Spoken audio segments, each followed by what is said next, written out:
Subcommittee on Europe will come to order. The purpose of this hearing is to examine the scope of Russia's and China's hybrid warfare tactics in Europe and to assess policy solutions to support U.S. interests. I now recognize myself for an opening statement. Ladies and gentlemen, we are at war. As the world enters a new age of fifth-generation warfare, malign actors, including the Russian Federation and the People's Republic of China, are stopping at nothing at undermining the United States and our allies. The rules of engagement are changing before our eyes. Hybrid warfare is in full effect. Across Europe, governments are facing newfound threats that were once considered unimaginable, blatant violations of airspace, weaponized migration, intricate sabotage of infrastructure, crippling cyber intrusions, and more. Taken together, these actions point to a simple reality. We are at war, even if it is not declared in the traditional sense. The MAD concept, mutual assured destruction, does not apply in this gray zone conflict, and we don't know where the line of kinetic conflict lies between the great powers. But what is hybrid warfare? What are these new threats? According to NATO, hybrid warfare is the combination of military and non-military, as well as covert and overt means, including disinformation, cyber attacks, economic pressure, deployment of irregular armed forces, and use of regular forces. Hybrid models are used to blur the lines between war and peace and attempt to sow doubt in the minds of target populations. They aim to destabilize and undermine whole societies. While the nature of these threats remains fluid and are changing by the day, I would simply describe the strategy being employed by Russia and PRC through the DIME framework. They're using diplomatic, information, military, and economic means to intimidate, harass, and sabotage NATO member states, institutions, and societies. Since Russia's full-scale invasion of Ukraine in 2022, these newfound strategies employed by Moscow and Beijing have only increased in intricacy and persistence across Europe. It is vital that this subcommittee identifies, analyzes, and acts accordingly to address these emerging threats today to ensure a more secure tomorrow. In the air, drone incursions over major civilian travel hubs, in addition to military installations, remain a safety, security, and intelligence challenge. The results of these drone sightings have been chaos for governments and passengers, with airports having to temporarily shut down, with authorities still struggling to grapple with this emerging threat. Just this past September, Polish and other NATO aircraft shot down several Russian drones that entered Poland's airspace, and NATO F-35 fighter jets intercepted Russian MiG-31 fighters, violating the airspace of Estonia. Overall, this increase of malign aerial activity has heightened tensions, especially on NATO's eastern flank, that has exponentially increased the potential for future kinetic conflict. On the ground, Russia, particularly through its GRU intelligence service, is conducting a range of conventional and non-conventional sabotage schemes. These schemes include arson attacks on commercial hubs like shopping malls, the sabotage of railways to cause derailments, the severing of underwater power and communications cables, and the smuggling of illicit items and disruption of airspace using weather balloons. While the malign actions range in sophistication and effect, the objective of the Federal Federation is to cause general chaos and damage, not just against strategic targets, but across all areas of society. In cyberspace, Russia and PRC are running rampant, targeting governments, businesses, and private citizens across Europe. According to a report from Microsoft, cyber attacks emanating from the Russian Federation against NATO countries has increased 25% year over year. I suspect that's low. These attacks target critical infrastructure, government services, financial services, transportation systems, energy, healthcare sectors of NATO members. Similarly, the PRC is unleashing its own state-sponsored hackers, including Salt Typhoon, in addition to continued efforts to embed its own technology throughout key areas of the European economy. Last week, 2 technology companies based in China were sanctioned by the UK for dangerous and indiscriminate cyber attacks that were carried out against 80 government and private industry IT systems. Frankly, to our witnesses, Your written testimonies lend absolute credibility to the fact that we are at war. I wish I could assign them as required reading for a significant segment of the American population. Every nation in Western civilization needs to understand the breadth and the depth of China burrowing into Western national defense backbone and infrastructure, just how much China controls. I believe the sovereign nations of the West are awake to the danger. We now need to accelerate our ridding of the West of Chinese influence and control. I look forward to your testimony today. We hope that you can provide this committee with concrete policy recommendations on addressing these hybrid threats that threaten U.S. interests. With that, I recognize the ranking member, Mr. Keating.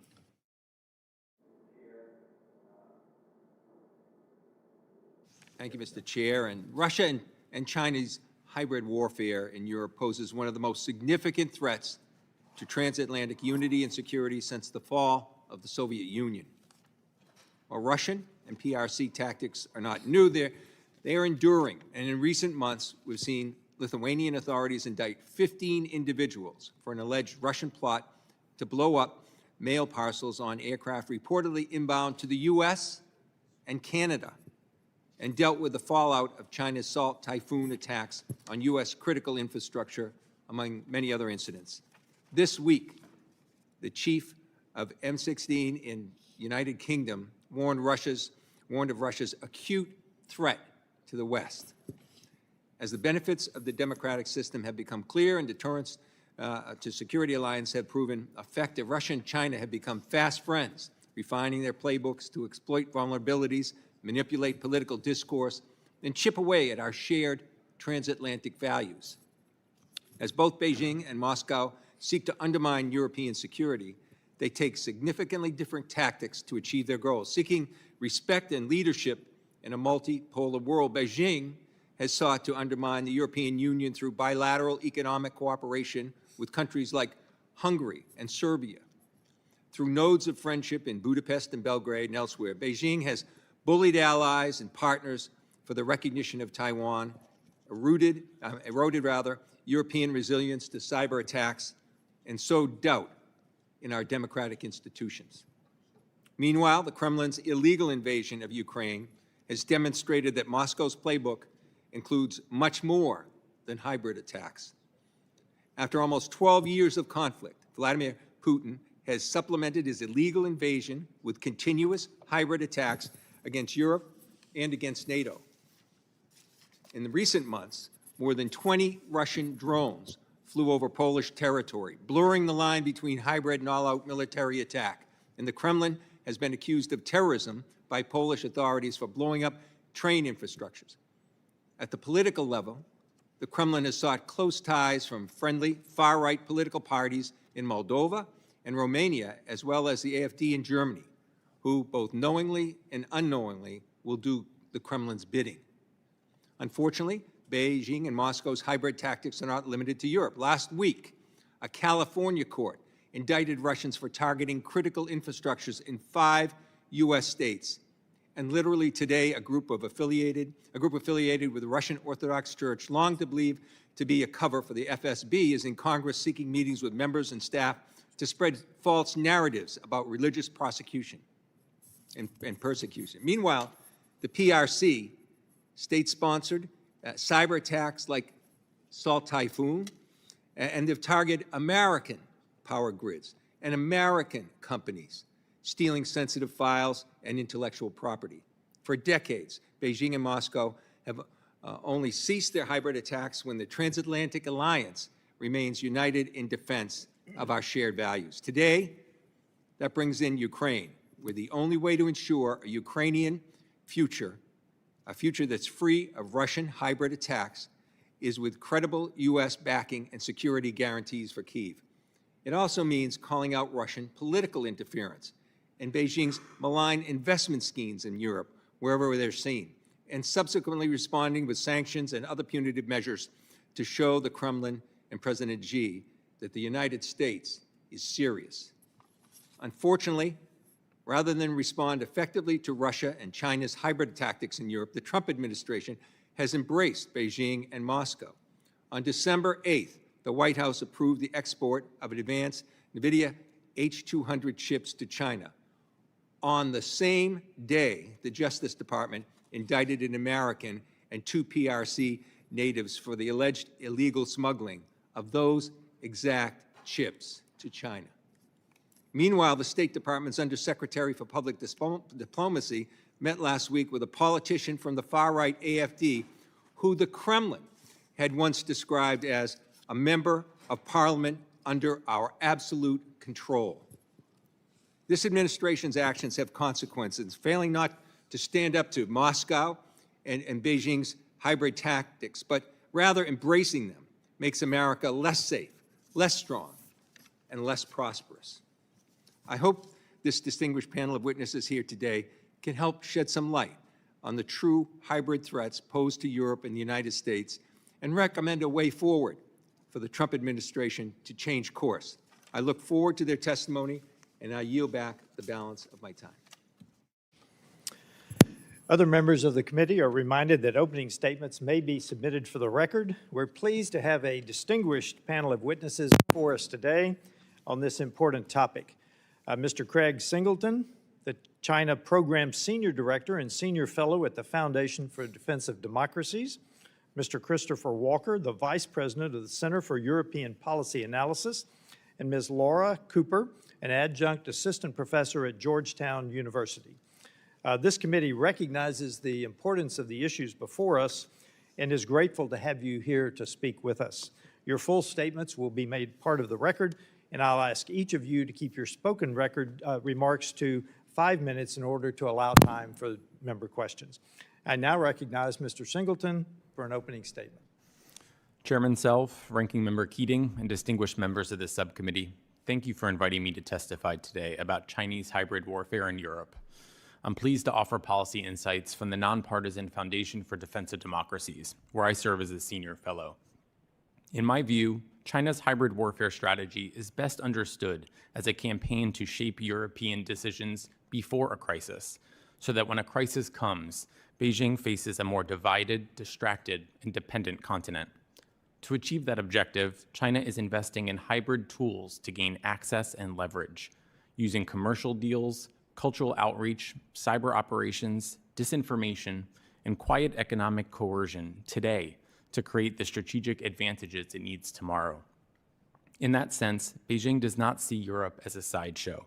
It sees Europe as a central arena in its long-term competition with the United States, a key source of technology, capital, and regulatory weight. If Beijing can blunt or break transatlantic resolve, it can improve its chances of prevailing in future fights over Taiwan, global standards, or sanctions, because any US-led response will be slower, narrower, and easier for China to circumvent. On the ground, China's hybrid campaign in Europe falls into 3 lines of effort: penetration, prepositioning, and pressure. Penetration targets Europe's networks, politics, and information space through state-backed hacking, united front and party-to-party ties, and norm-shaping tools such as Confucius Institutes and loosely regulated research partnerships. Prepositioning embeds Chinese firms in ports, logistics hubs, telecom networks, data centers, and renewable energy supply chains, creating strategic dependence by design. And then comes pressure. Informal trade blockages, counter-sanctions, and threats to market access when European states cross Beijing's political red lines. All of this is happening while China acts as a lifeline for Russia's war machine and its broader hybrid assault on Ukraine and NATO. Chinese companies now provide a large share of the machine tools, microelectronics, and other dual-use goods Russia needs to sustain high-intensity combat. Taken together, Russia and China are running a complementary hybrid playbook. Moscow relies on overt aggression and crude disinformation. Beijing prefers slow, patient moves, softer influence, and economic leverage wrapped in the language of partnership and peace. At the same time Russian attacks drain European unity and stockpiles, Chinese dependencies make it harder for some governments to absorb the costs of a long struggle. The goal is the same: to corrode confidence, fracture alliances, and normalize a narrative of Western decline.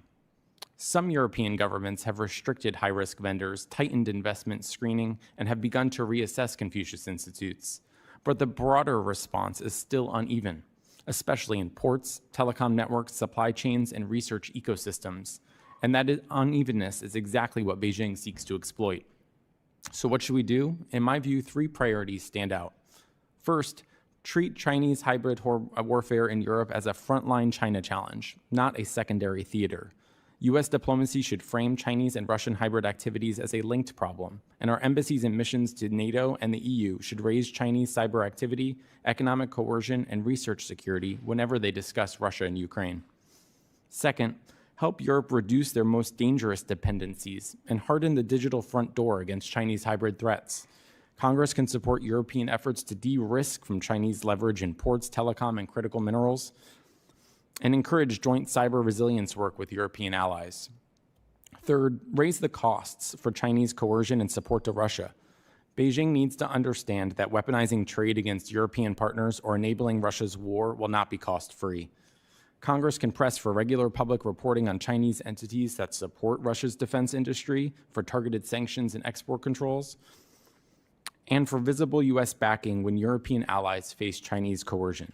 At the end of the day, this is about more than troops and tanks. It's about who controls the ports, platforms, pipelines, and public narratives that shape Europe's choices in a crisis.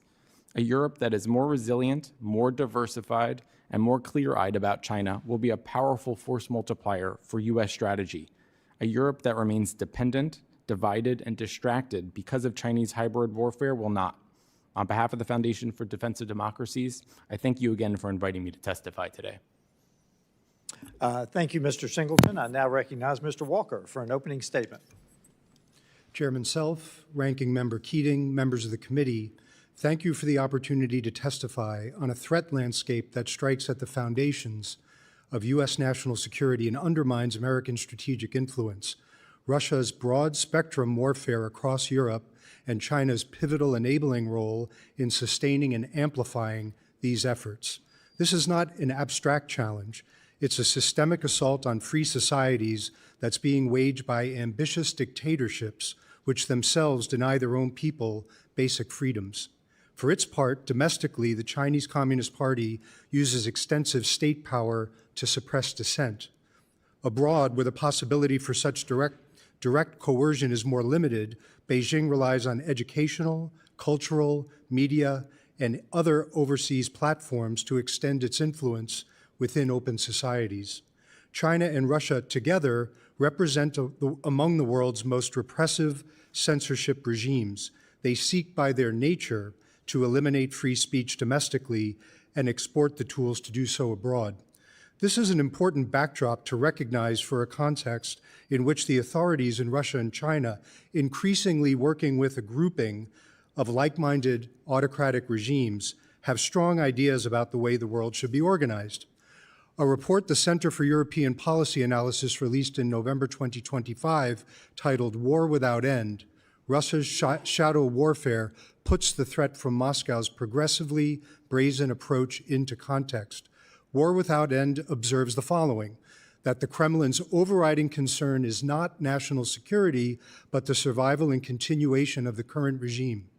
That Russia's leadership already believes that it's at war with the West, even if many Western democracies still do not see it this way. Finally, this report observes that the Kremlin does not compartmentalize various wars it's prosecuting. It views its full-scale war on Ukraine and its shadow warfare in Europe as two linked fronts in the same wider conflict against the West. Russia's shadow warfare represents a crucial dimension of Moscow's playbook, a concerted campaign of attacks designed to degrade an adversary without provoking a military reprisal. Russia's leadership understands that, at least for the time being, it can't fight Europe directly, so it pursues shadow war, which tests the vulnerability of critical infrastructure to destabilize societies and governments, and provokes reactions designed to undermine national, European, and transatlantic unity and institutions. Our research makes clear that Russia, like China, does not view conflict through a binary war-peace lens.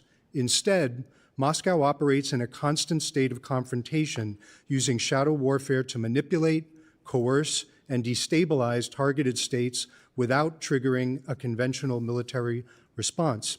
Russia uses its toolkit to achieve several crucial objectives, which have the effect of undermining U.S. interest. First, undermining NATO cohesion through covert and deniable operations. Second, it targets critical infrastructure vital to U.S. force protection. Third, it creates ongoing, sustained instability in Europe. This is not a coincidence, it's a strategy, and this is where China's role becomes especially important. China functions as a crucial enabler of Russia and Moscow's shadow warfare, and these two authoritarian powers share a common interest: weakening U.S. leadership, fracturing Western unity, and creating strategic paralysis across the free world to the extent they're able to do so. Among other forms of support, Chinese-backed and Russian-maligned networks distort policy debates and make democratic systems more vulnerable to both Russian and Chinese influence. They reinforce each other. Among other forms of support, Chinese-backed and Russian-maligned networks are sharing technology and components that are used by Russia, including microchips for weapons and surveillance systems and drones used in reconnaissance and covert action. The various forms of support from China for Russia's activities makes it harder for the U.S. and its allies to impose meaningful costs. The result is that Russia gains political space to conduct such activities with fewer risks and fewer consequences. Since 2012, when Xi Jinping became China's top leader, the same year that Vladimir Putin returned to the Russian presidencies, I would argue the two leaders have arrived at what might be understood as a shared consciousness on the world they would like to take shape. It's one that's at direct odds with the values and interests of the United States and other free societies. In this context, and focusing on SIPA's focus on resilience, allied unity, and confronting authoritarian coercion through shadow warfare, I offer the following top-order recommendations: strengthen transatlantic resilience against shadow warfare, reduce economic vulnerabilities exploited by Russia and China, counter covert influence and malign finance in democratic systems, and reinforce NATO cohesion and deterrence. I thank you for your attention. Thank you, Mr. Walker. I now recognize Ms. Cooper for an opening statement. Thank you. Chairman Self, Ranking Member Keating, members of the subcommittee, thank you for this opportunity to discuss Russian hybrid threats. This is my first appearance before Congress since my final assignment at the Pentagon as Deputy Assistant Secretary of Defense for Russia, Ukraine, and Eurasia, capping 25 years of federal service. And the views I will express today are solely my own. This is a condensed version of the statement I submitted for the record. What was a dribble of destructive actions from 2014 to 2022 has become a wave of Russian hybrid attacks that has intensified and broadened in scope. We have seen Russian-linked individuals carry out well over 100 acts of sabotage and attempted attacks in Europe since 2022. For example, damage to railway lines, cyber attacks with physical effects, explosions in warehouses and factories, and assassination attempts, as well as incursions into NATO airspace by Russian drones and fighter aircraft. Russia and the Lukashenko regime in Belarus have weaponized migration, flooding NATO countries with illegal migrants. All the while, Russia projects an image of inevitable victory with propaganda that paints a false picture of swift Russian battlefield advances. So how does this hybrid war fit into Russia's strategy? Russia's calculus on hybrid war in Europe is enmeshed in its objectives for its conventional war against Ukraine. The Kremlin's immediate goal is to cut support for Ukraine by creating fear. The long-standing Russian goal is to exploit fractures within the NATO alliance and undermine NATO's effectiveness.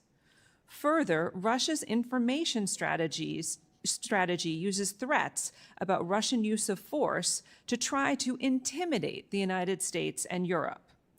I believe weakness in our response to Russia's war of conquest in Ukraine and hesitancy in our response to this hybrid campaign, in turn, will lead to further Russian escalation. How do we disrupt this cycle of Russian escalation and regain initiative to protect U.S. interests? There are literally dozens of steps we can take. Just a few examples: sanctions and more robust sanctions enforcement, including clamping down on Russia's shadow fleet, bolstering NATO's Eastern Sentry operation, showing vigilance against undersea threats, and exercising a unified NATO response playbook for hybrid threats. The bottom line is that we need to show the Kremlin that we are aware of what it is trying to do and that it will fail to achieve its war aims. This means supporting the armed forces of Ukraine in their defense of Ukraine's very existence, and it means working closely with NATO allies on a unified response to Russia's hybrid war to show Putin he can neither divide nor intimidate us. On Ukraine, the NDAA's inclusion of the Ukraine Security Assistance Initiative is a start, but it does only provide a fraction of the requirements. When the United States outsourced support for Ukraine to Europe earlier this year, we played into Putin's strategy of division, and we took the risk that European support alone will not be enough to deny Putin his objectives. After all, if Russia succeeds in Ukraine, Russia could pursue ambitions elsewhere in Europe beyond the hybrid war. This is another reason why congressional support for U.S. troop presence in Europe, reflected in the NDAA, sends an important message of U.S. interests in a secure Europe, our #1 security and trade partner. Finally, I certainly defer to other experts on China's actions, but I'll note that increasingly the China challenge and the Russia challenge are inextricably intertwined. Russia is now dependent on China, and China has an interest in seeing Russia win against Ukraine. At the strategic level, China is watching to see how the West responds to Russia's hybrid warfare, whether it rewards Russia's aggression, and if the United States turns its back on its allies and partners. At the operational level, on the one side, the United States' abandonment of direct security assistance for Ukraine's military complicates our ability to learn firsthand from Ukraine's battlefield innovation. On the other side, Russia's partners, China, Iran, and DPRK, are learning battlefield lessons from Russia. We've already seen that China has access to Russian missile, electronic warfare, and air defense technology. This authoritarian quartet sees eye to eye on one critical issue: the desire to degrade U.S. power. Any U.S. strategy to protect our national interests in Europe must account for the fact that the United States is unlikely to be successful in driving a wedge between Russia and China. Thank you very much. I look forward to your questions. Thank you. I now recognize myself for 5 minutes for questions. Mr. Singleton, in your testimony, you mentioned that Europe still depends on Chinese technology, capital, and raw industrial outputs in ways that Beijing can weaponize in a future crisis. A couple of issues, and I would like for you to put this in the context of the Chinese playbook, which is to steal, scale, corner, and then strangle markets. So how deep is Europe's dependence on Chinese output in those areas for its own defense capabilities? And some examples, if you have them, please. Sure. Thank you very much, sir, for the question. I would say they're in deep, and it's in certain instances deepening. These represent soft choke points for the Chinese Communist Party to leverage. There's a strategic upside here for the Chinese. Dependencies turn all of these commercial footholds into leverage. China gains insight into European systems. They get a say over their supply chains and their economic prosperity. And I'd also say they get the ability to raise or lower economic pain with little to no notice. I think they could be used in a crisis to veto European decision-making, control over, for example, European ports or logistics hubs. That could complicate the flow of forces in a crisis and NATO logistics. Telecom and data penetration, just like we've seen here with Salt and Volt Typhoon, could do the same thing. You see intelligence collection, but also opportunities for disruption in European networks. And then we can't forget the critical mineral supply chain chokehold that the Chinese are employing against us and the rest of the world right now. If you could restrict components or weaponize critical inputs, particularly as they relate to Chinese inverters and batteries and basic manufacturing, the Chinese will in effect have a veto over certain European decision-making, which will complicate our efforts broadly. Thank you. For Mr. Walker and Ms. Cooper, our GDP is roughly 29 trillion. The EU GDP is roughly 20 on the order. Russian GDP is 2.8. So in light of that, all three of you, I think, said they are trying to fracture Western unity. So for the two of you, starting with you, Mr. Walker, what is it going to take to get Europe to realize if they simply try, this will not be a fair fight? What is it going to take?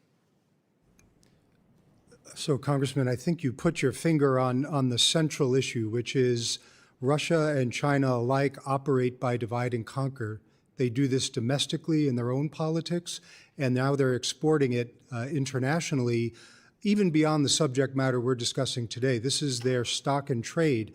I think we've yet, in the free world, come to grips with the cohesiveness that's required to respond to this divide and conquer strategy. Just to illustrate three examples of shadow warfare that touch on different dimensions to provoke disunity. One was last month. This was the Warsaw-Lublin rail line, in which a rail corridor that would carry 100 trains a day was attacked. This is also a critical rail link to Ukraine for delivering supplies for the war effort there. Last year, there was an assassination attempt or plan on the CEO of Rheinmetall, Armin Papiger, that was brought to light. And then finally, these are not exhaustive, these are illustrative examples. The year before, in 2023, the Baltic Corridor pipeline was attacked, and this is widely understood to have been both Russia and China. This has, in reverse order, implications for data and energy transmitters in the context of the sea cables, indicating to the West, to the Europeans, and I would say to the US, our vulnerabilities there. With respect to the CEO of Rheinmetall, it reflects a willingness to go after the leadership of our defense industrial community.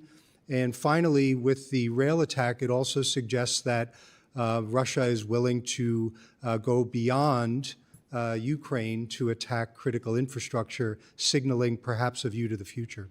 Yeah, thank you. I have about 30 seconds. Please, Ms. Cooper. Mr. Chairman, thank you for the question. I would just add to that to mention that with the size of the European economies and the size of the U.S. economy, the portion that we're spending on security assistance is quite little. And the other dimension of resources that we didn't acknowledge is the lives. Right now, it's Russian lives that are on the line in Ukraine, and it's Russia that is paying the price. This tells us that Russia can't last forever, and that we can surge our support to really push Russia back. Thank you. I now recognize Mr. Keating from Massachusetts. Thank you, Mr. Chair. Ms. Cooper, thank you for your quarter century of service to our country. You had mentioned the hundreds of acts of sabotage. The witnesses have also mentioned the assassinations and the assassination attempts, as well as the attacks on vital infrastructure as targets that are there.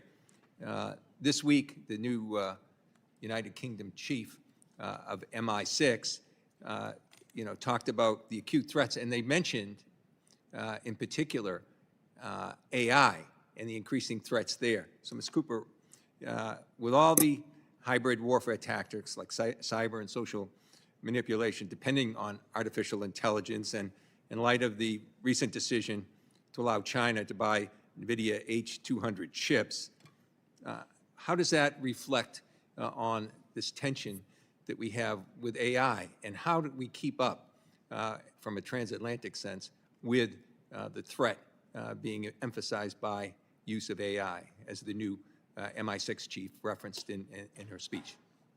Thank you, Ranking Member Keating. I would say that on this issue of AI, I would describe it as bolstering what is already a concerted area of Russian hybrid warfare, and that is their information warfare. And AI is enabling Russia to go further in its ability to reach audiences across Europe, across the United States, and do what it always seeks to do, which is inflame existing tensions in society and exacerbate existing fears. In the European context, this has manifested itself as trying to dissuade people and governments from supporting Ukraine. But That's particularly true, I think, with their influence on political parties and some of the parties there. Could you, mention the effect on that as well that they're using? Yes. So Russia is seeking to have sympathetic audiences across Europe. Now, this is something that they've done for years and years and years, and previously employed traditional methods like corruption and paying politicians off. Now what you see is this combination of support for individual leaders as well as support for political parties and this information competition in which they are amplifying these messages, destructive messages in many cases. Russia does not offer an alternative. Russia does not offer a positive ideology. What Russia does is tear down societies through this information campaign. Yeah, all of our witnesses mentioned the troubling coalition that now exists between China and Russia in particular, and that's something historically we've never seen before. How important is that, Ms. Cooper, for us keeping our coalition strong? In the past, we had the one thing China and Russia did not have, that kind of coalition. In fact, in Ukraine, we're able to assemble 50 countries in a coalition. So how important is that, and how is China looking on, upon that in terms of their own potential aggression in Taiwan? Thank you, Ranking Member Keating. I would say that for the coalition building in Europe, we have to start with NATO. And China is watching, just as well as Russia is watching, whether NATO will stand firm against Russia's hybrid campaign, and whether NATO, including the United States, of course, will acquiesce to Russia's, land grab in Ukraine. China is watching because they're going to derive deep meaning for their own ambitions in the Indo-Pacific. And as long as we are strong with our NATO allies, we're investing in our own security, we're unified in our approach to Ukraine, it makes it very difficult for Russia and China to take advantage of us. I think, too, that all our witnesses talked about the shadow warfare. Really, the lines are being blurred. The chairman's remarks and my remarks both reflected that, I think, in our opening statements. And just quickly, this is hybrid warfare. It doesn't really describe well what's happening on. Can, in a couple of words, how important is it that we begin to look at this as actual warfare? You've got 15 seconds, so that's tough. I'll just chime in quickly. The Russians look at it as warfare. I mean, hybrid warfare to the Russians actually can include conventional warfare under this information umbrella. So, we have to start thinking about it this way because that's where Russia is already. That's what I think the important part of this hearing is as well. So I yield back, Mr. Chairman. Thank you. And I recognize Mr. Fine from Florida. Well, thank you, Mr. Chairman. I appreciate all of you being here today. It's very interesting. I'm relatively new to the committee. I've learned a lot. But what interests me the most is how these tactics relating to hybrid warfare might also be employed in the United States. And so I want to ask about two specific aspects of the hybrid warfare we see the Russians and the Chinese engaged in, and describe what they're doing in Europe so perhaps we can learn something about them today. And I'd like all three of you to answer this. The first is efforts made in disinformation using online tools, social media, TikTok, X, those sorts of forms, because I believe that we see this a lot in the United States. So what insight can you give us into what they are doing over there on what issues in order to destabilize the European continent? We'll start with Mr. Singleton, and I'm interested in all three of your perspectives. Sure, thank you, sir. TikTok is a key platform for the Chinese Communist Party to influence views in the United States.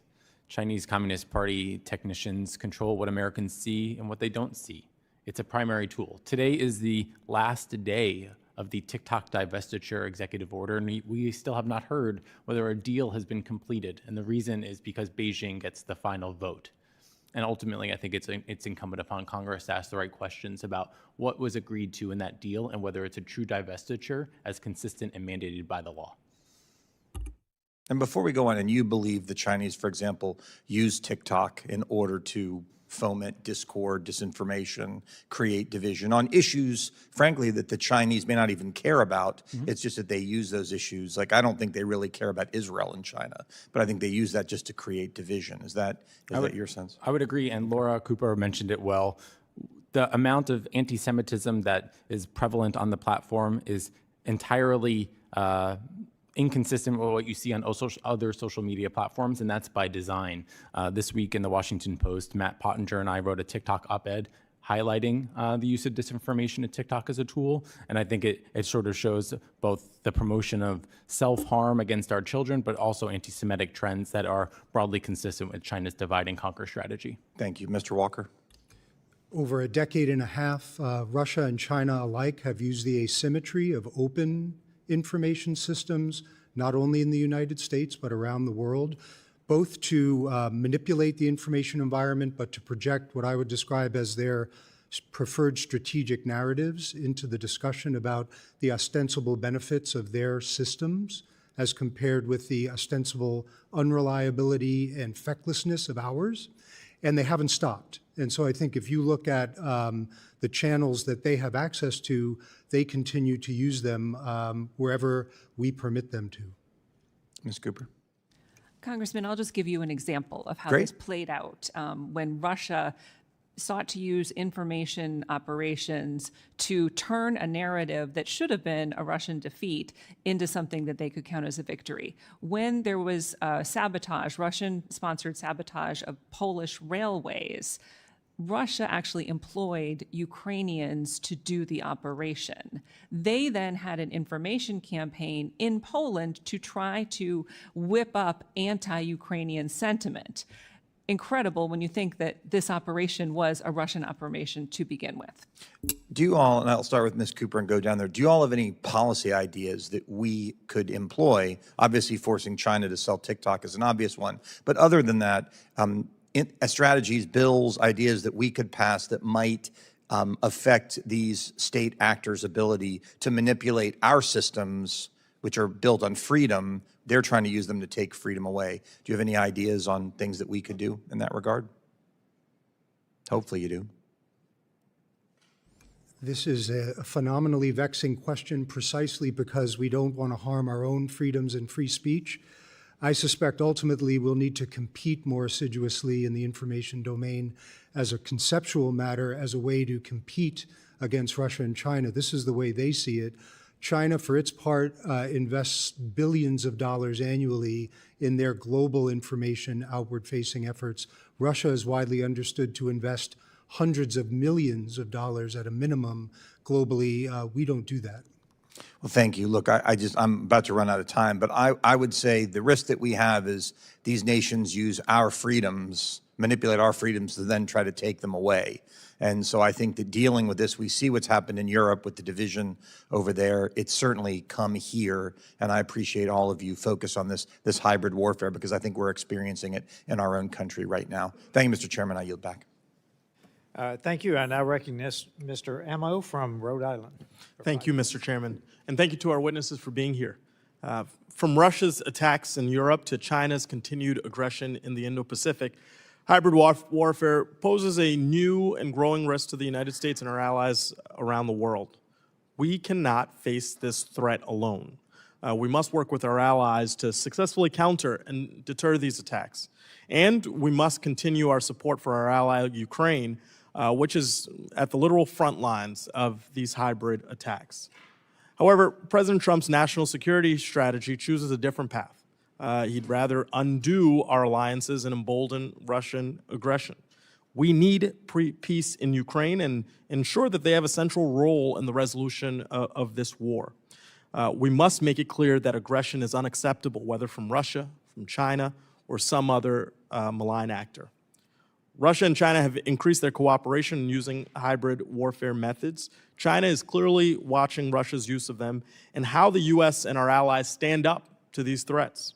A clear example of how Russia and China have been using similar hybrid warfare tactics are the attacks on our allies' critical undersea infrastructure, like undersea cables and pipelines. Undersea infrastructure, as you know, enables the flow of data and internet and provides the gas and electric needed for a country's day-to-day operations.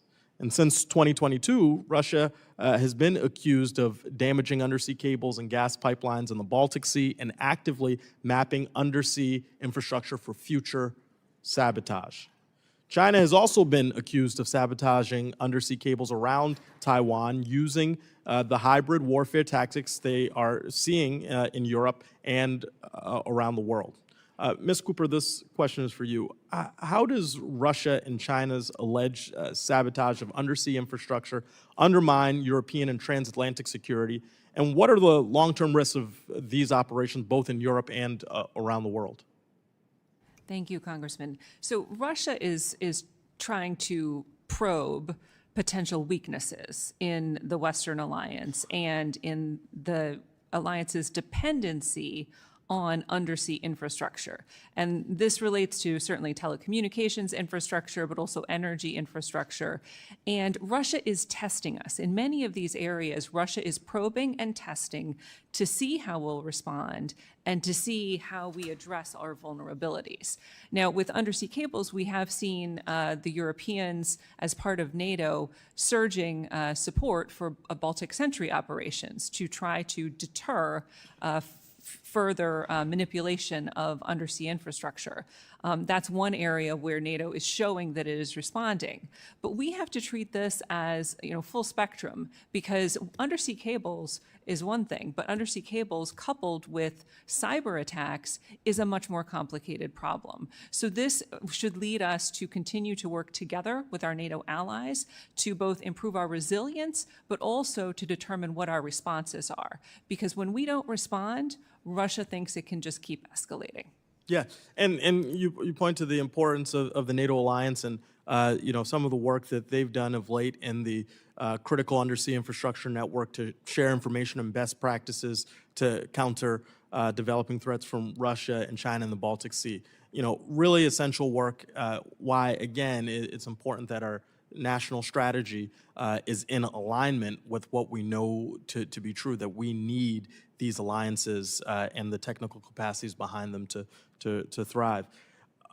Ms. Cooper, what can the alliance and with NATO more broadly do to counter threats to this undersea infrastructure, both in this network, but how specifically can our country, then the United States, support this coordination and play a vital role in the security that we need to provide?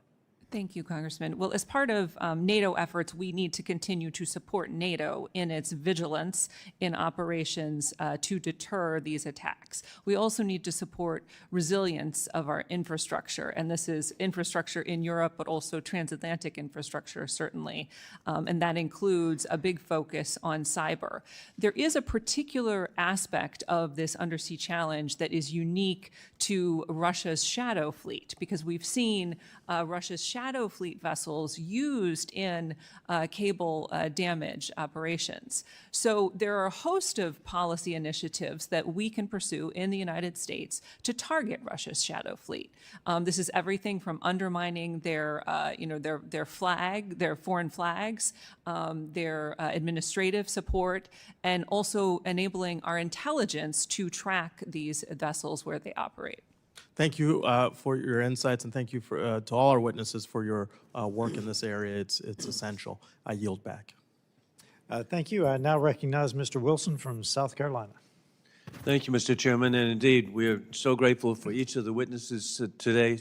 It's so informative, and it's also so encouraging to see the bipartisanship today with Chairman Self, with Ranking Member Keating, as indeed War Colonel Putin is being exposed for his conduct around the world. As chairman of the Helsinki Commission, I issued a report on Russian so-called hybrid attacks, including terrorism, sabotage, explosives on Allied infrastructure. In the report, details are for 200 different subversive and direct kinetic attacks on the West, this number has multiplied, and War Colonel Putin has been emboldened, murdering civilians across Ukraine, destroying Ukrainian utilities to freeze the Ukrainians as Stalin froze the Ukrainians by way of starvation. I ask unanimous consent to include this report in the record. Without objection. I'm really grateful that Donald Trump is reinstituting peace through strength, revealing War Colonel Putin lies, insulting and mocking Trump, as the New York Post has editorialized last week. Quote, Putin sent Steve Witkoff and Jared Kushner packing with yet more aerial assaults on Ukrainian civilians. American support for Ukraine is growing, end of quote. With that in mind, we're aware of the ongoing attacks on U.S. infrastructure, and Mr. Singleton, how do we respond proportionately and in kind to deter these attacks? And how do we respond to the complicit Chinese Communist Party, along with the regime in Tehran, that calls for death to America? No, thank you, sir. I mean, I think as we were talking about, how do we define gray zone? We should view it as, I think Senator Ricketts and Senator Coons do. I think it's helpful framing for this question. They call it illegal, coercive, aggressive, and deceptive. And I think those four qualities capture what we're talking about Chinese pre-positioning here on our electrical grids and throughout our critical infrastructure. Of course, the first is better defense, but we need to increasingly start to evaluate opportunities for offense. And it goes beyond DOJ indictments and potentially sanctions against Chinese companies. We need to work collectively with our partners and friends to share intelligence about what we're doing and impose real costs, whether that's going after Chinese banks, going after different parts of the Chinese government.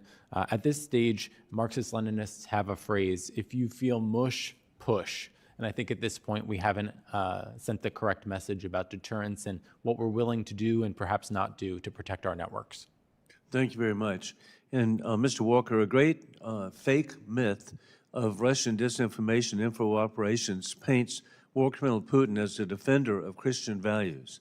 In reality, there is no freedom of religion, and evangelizing of Christianity is illegal in Russia. Only religions that are subordinate to the Russian state are allowed. According to a Forbes article, Putin runs the Russian state and the Russian church too. Patriarch Kirill was a long-time, unbelievably, long-time KGB agent for maybe 20 years in Switzerland. The thought that he would be patriarch, to me, is inconceivable. He blesses bombs on civilians and justifies kidnapping children. Russia explicitly murders Christians in Ukraine. Protestants are targeted in particular as they associate with America. There is a review of Faith Under Attack in Ukraine by Fourth Sign Productions by Colby Barrett, and I ask unanimous consent to include this review for the record. Without objection. And with that in mind, Mr. Walker, how do we support Christians who are targets of the Putin state? How do we counteract the state control of the Russian Orthodox Church?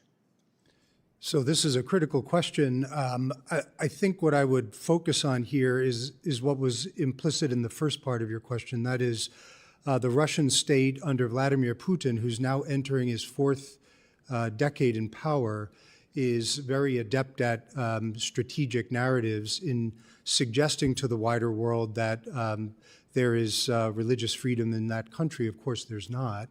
And this is something that he's played to his advantage in certain instances. While attacking Christians in Ukraine, it's really a sleight of hand that he's been masterful at projecting beyond Russia's borders. And indeed, it's really sad in studying Russian history. Sadly, the state, whether it be under czars, under the Soviet Union, and now continuing, there's been a subversion of the state, of the church, and we only wish for freedom ultimately for the people of Russia. Thank you. Gentleman yields. I now recognize Ms. Titus from Nevada.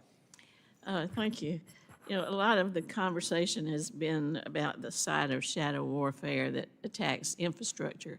I appreciate Ms. Cooper talking about the other side of it, or other aspect that where Russia aligns with authoritarian leaders, influences right-wing parties, and focuses on issues. And one issue I've learned about and found interesting recently in Moldova and Romania is the use of the immigrants who had left Ukraine and come to those countries and now were using their resources. And so trying to turn the people there against the Ukrainians. And also not just doing it in those countries, but among their diaspora around Europe. Now, both of those countries were successful in standing that off, but would you talk to us about maybe what lessons we can learn from them that might apply to other countries so you can see how to stand up against that kind of influence during an election period? I can take a crack at that, Congresswoman. Please. I'd just like to give a bit of my take on Moldova, the Moldova case, and how they withstood tremendous Russian pressure to turn the election in Russia's favor and failed.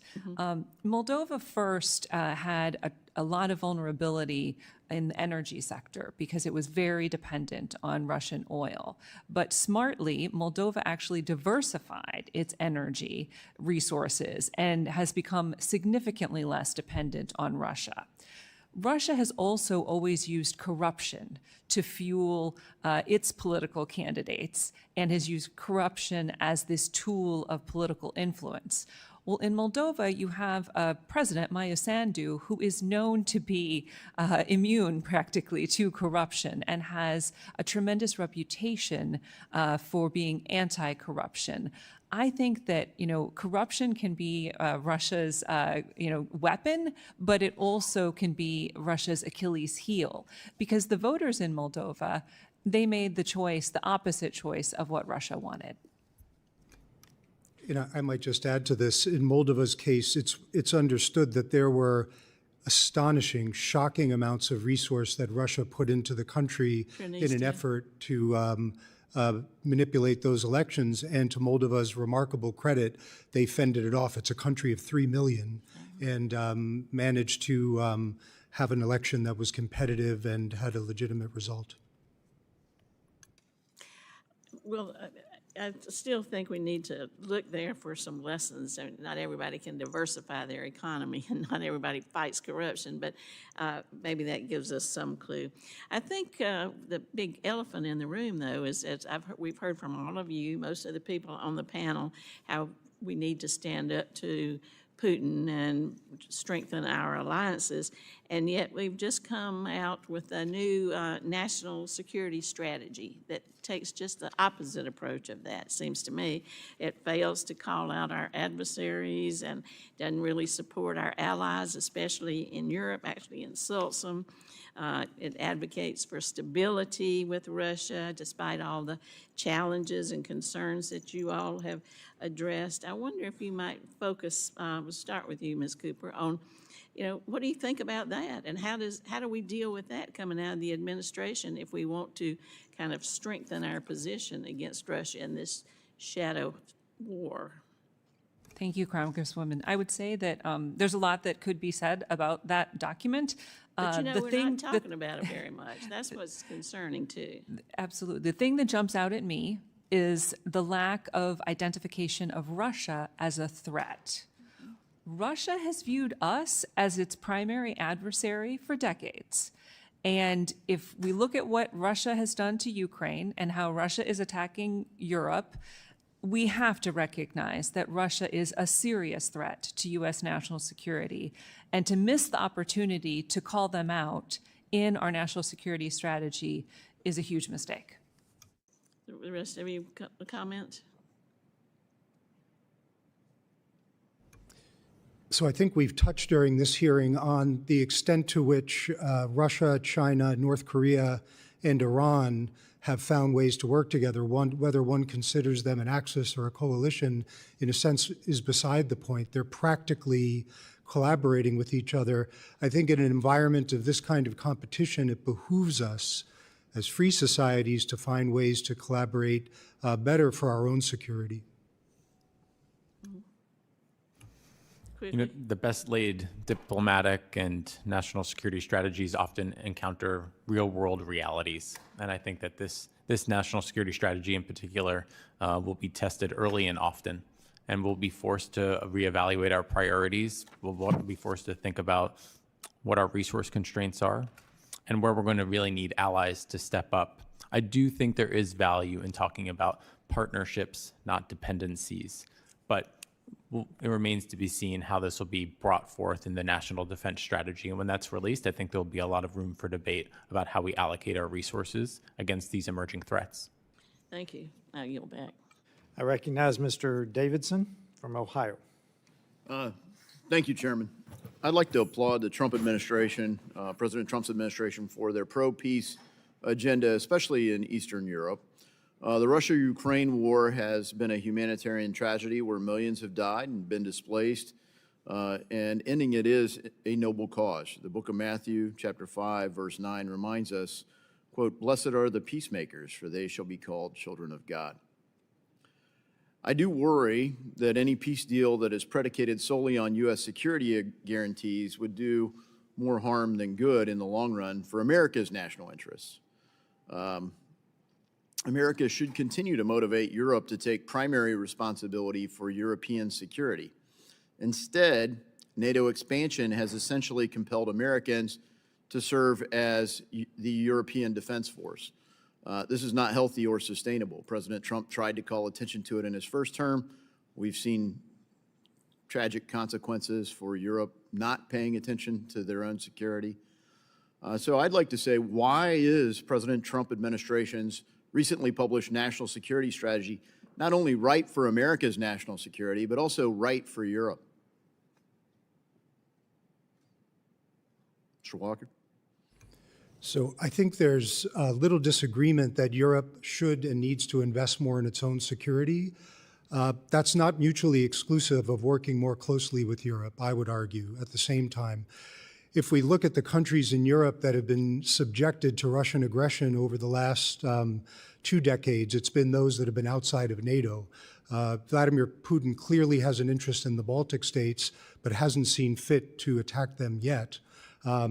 He has seen fit to attack Ukraine and Georgia, both of which have had ambitions to join NATO, but have been denied that option. And in every case, the countries who have joined NATO have done so voluntarily. So I think this is part of a larger discussion about how we can achieve peace through strength, because Vladimir Putin understands strength. Yeah, I do think he understands strength. I guess, do the Europeans understand it? Because it seems to me that the Europeans, as they expand their social state and undermine their own national security, that they feel like they just bought war insurance from the United States. And in fact, if you look at, Vice President Vance's speech in Munich, where he said, "What are we defending?" If you look in Western Europe, you've got people claiming political asylum in Eastern Europe, in places like Hungary, because they're being put in jail for free speech. In England, in France, in Germany, and what used to be bedrock portions of Western civilization. So what are we defending? Is Europe basically deciding that to beat China, they should be more like China? I would just chime in and say that I think we would all agree that for too long Europe has underinvested in its defense. And I think largely what we're seeing now is a broad step up in their support for taking care of themselves. I think at the end of the day, rogue revisionist regimes like Russia, like China, fear a collective response. They fear allied scale. When you look at traditional defense spending there, but we're talking about hybrid warfare here. You look at supply chains, the Europeans are very dependent upon China. Their linkage to China has been very strong. They basically didn't want to do trade deals with the United States because they wanted to take the United States for granted and keep their deals with China. They didn't want to help in the negotiations with China, and frankly haven't aggressively. When you look at, with respect to civil liberties, is Europe stronger because they've become more like China and they're putting people in jail for posting memes? I think you mentioned Europe's dependencies on China. We're overly reliant on China. We are, in fact, but the national security strategy addresses that in the United States. And when you look at speech, we've got colleagues, including one of the members here on the panel, that essentially wants to criminalize speech in the United States. Is Europe doing the right thing in hybrid warfare by just saying, no, we've got government people that'll take care of security, we'll just put you in jail if you say the wrong things? I think that's exactly right. When you look at the trade policy, for example, that gets it. So I was glad to introduce last week a bipartisan effort to deal with biologics, limiting the export to China, and hopefully curtailing China's exploitation of that supply chain in the United States. Hopefully we'll have a panel talking about Arctic security. You see a lot of Europe and America coming together in the Arctic. But the bad actor, the real bad actor, is China in particular. So if you look at China's influence, they're not just in Europe. There is, if someone said it's like humidity, but from Greenland to Tierra del Fuego, they're in the Western Hemisphere, and the national security strategy gets that right. Recognize Mr. Costa from California. Thank you very much, Mr. Chairman. It's timely that we hold this subcommittee hearing. Frankly, I get appalled in recent weeks, months, listening to some of our Republican colleagues repeating Russian propaganda speaking points, and that's real. If you don't believe me, take our colleague Representative Turner's comments about this, who also feels very frustrated. I refer to modern-day Russia, and I'd like your comments, just yes or no, modern-day Russia as a syndicate masquerading as a country with a mob boss called Putin. Quickly? I would agree with that. I think Russia over time has emerged as a kleptocracy with global reach. Yeah, it's a syndicate masquerading as a country. I think that's a pretty good assessment. And President Putin is therefore, when you look at the attacks on Ukraine and elsewhere on U.S. and NATO interests, is frankly, I think, been very clear about his positions on this. I don't know whether he sees himself as a recreation of Peter the Great or not. But when this war started in 2022 and the ramifications of it, it was very clear on a bipartisan basis, and I think it's still there, that this was about good versus evil. Do you agree with that? Absolutely. I would note that the war started in 2014 when Russia annexed Crimea and invaded eastern Ukraine, and it's metastasized since that time. I would agree. You know, I look at the situation with our colleagues, and I get frustrated with our own lack of response or resolve, because we were all in there finally during the invasion of World War II, and it took a long time to create the circumstances for us to engage. Then we, post-World War II, were in a Cold War, and we recognized it, and we formed a world umbrella of alliances to stand up in that Cold War.